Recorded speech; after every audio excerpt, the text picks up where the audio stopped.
the 30-day rule, how to stop overspending, and why I'm wearing this crazy princess crown. Up next.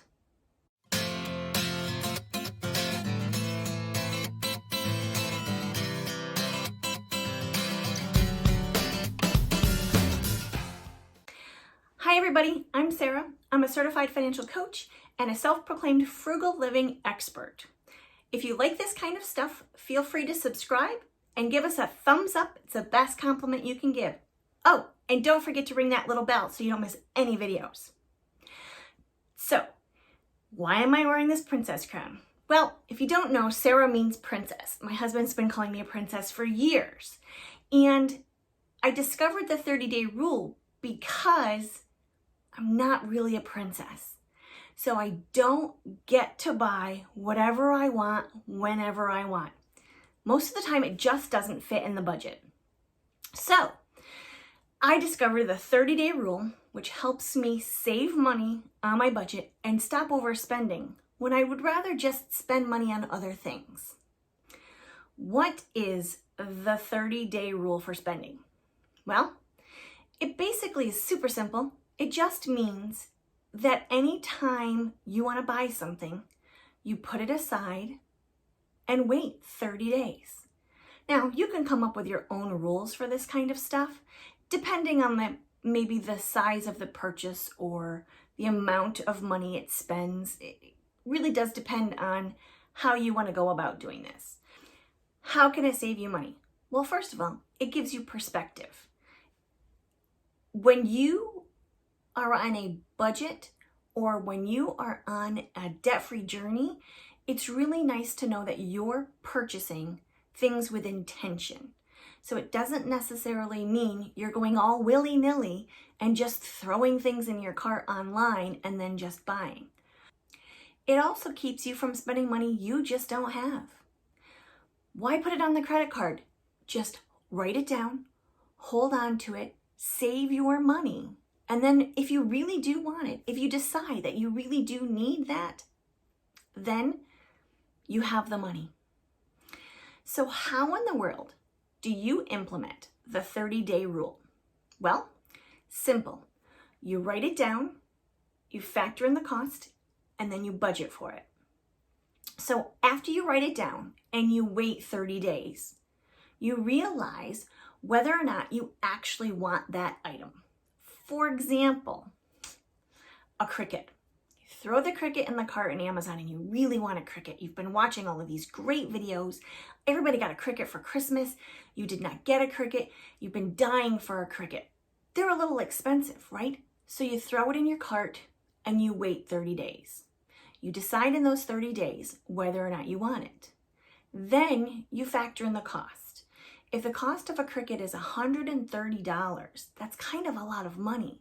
So if you decide that you really want it, you have to figure out how much money you can set aside every week or every paycheck or every month in order for it to not hurt your budget so much. So you definitely don't want to take it out of your children's budget, or you have to pay your car insurance and you have to pay your rent or your mortgage, but maybe you can cut down on your groceries just a little bit every week so you can build up that fund for your Cricut.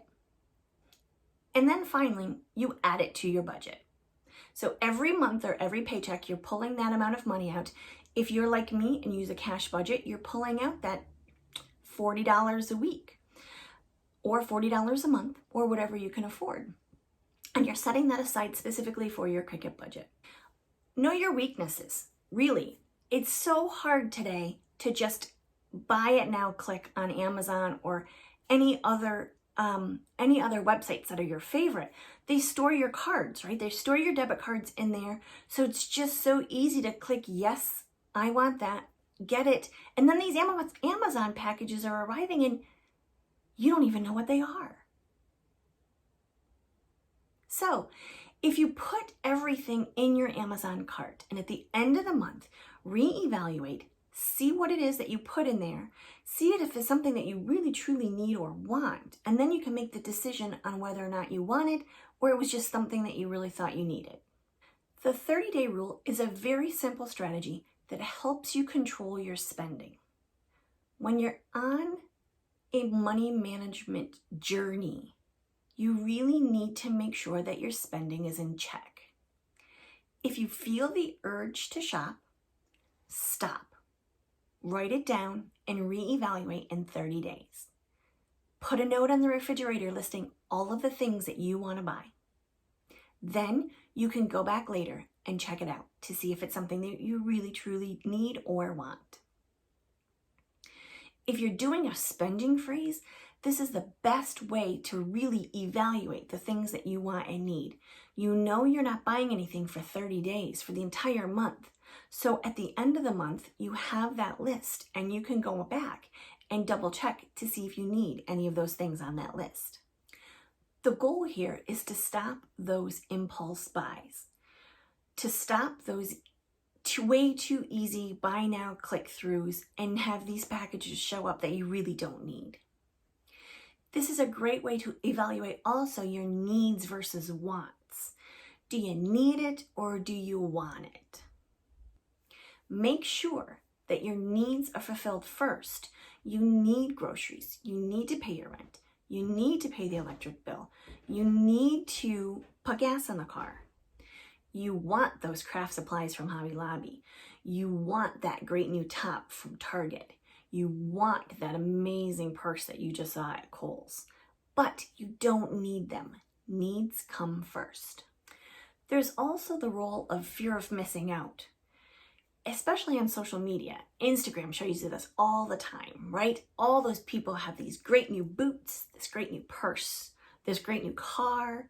They just went on vacation. That's another thing. So really, the 30-day rule can apply to any of these things. Don't let the fear of missing out make you spend money that you don't have.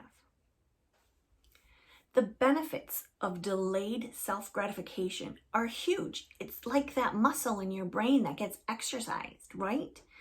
So really, you can feel very proud of yourself when you're going through this 30-day rule and realizing that you don't necessarily need the things that you wrote down, you didn't impulse, you delayed your gratification, and you didn't spend money that you didn't have.